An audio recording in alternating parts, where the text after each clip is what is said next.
عن عمر رضي الله عنه أيضا قال: بينما نحن جلوس عند رسول الله صلى الله عليه وسلم ذات يوم، إذ طلع علينا رجل شديد بياض الثياب شديد سواد الشعر، لا يرى عليه أثر السفر ولا يعرفه منا أحد، حتى جلس إلى النبي صلى الله عليه وسلم فأسند ركبتيه إلى ركبتيه ووضع كفيه على فخذيه وقال: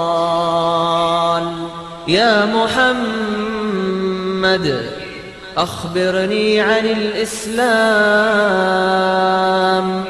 فقال رسول الله صلى الله عليه وسلم: الإسلام أن تشهد أن لا إله إلا الله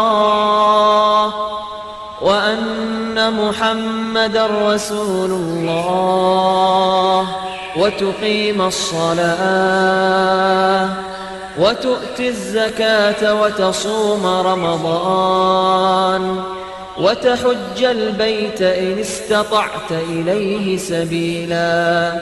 قال: صدقت.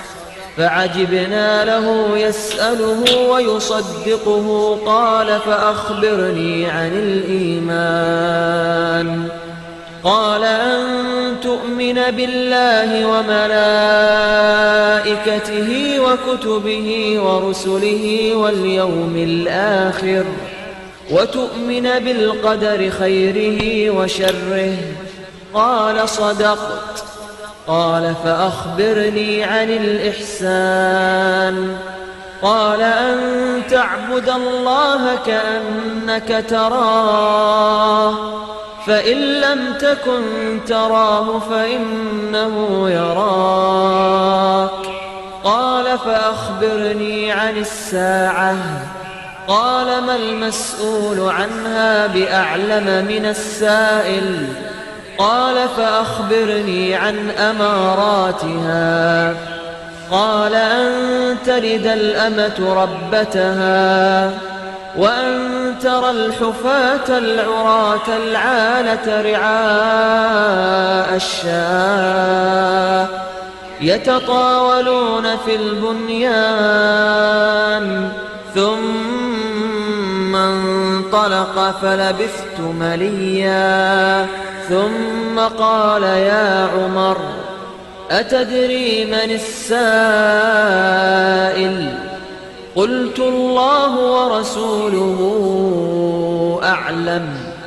قال: فإنه جبريل أتاكم يعلمكم دينكم.